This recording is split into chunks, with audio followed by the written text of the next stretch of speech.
réalise avec mon équipe de recherche des projets pour évaluer la qualité de vie des patients atteints de lupus systémique et d'autres maladies auto-immunes. En fait, le lupus a un retentissement important sur la vie des patients. C'est vrai que la qualité de vie, en théorie, ça devrait être l'objectif primordial de la prise en charge des malades lupiques.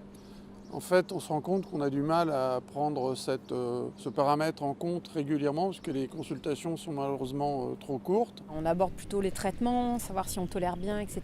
Mais effectivement, le sujet de la qualité de vie n'est pas forcément abordé lors de la consultation.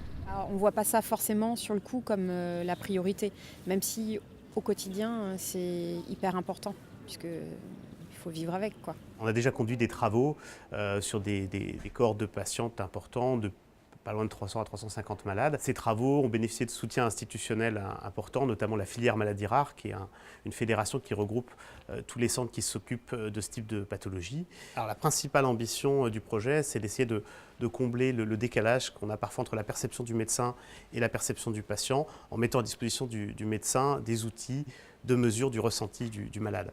Et puis on espère, si cette initiative se pérennise, pouvoir la développer dans d'autres maladies, notamment d'autres maladies auto-immunes.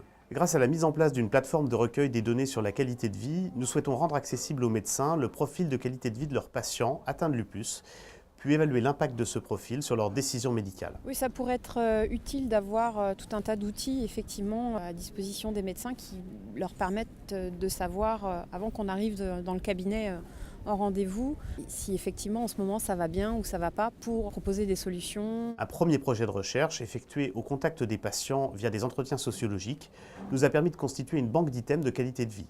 Il s'agit à présent de développer la plateforme, puis d'en évaluer l'utilisation au quotidien par l'ensemble des centres de la filière maladies auto-immunes et auto-inflammatoires rares, prenant en charge des patients.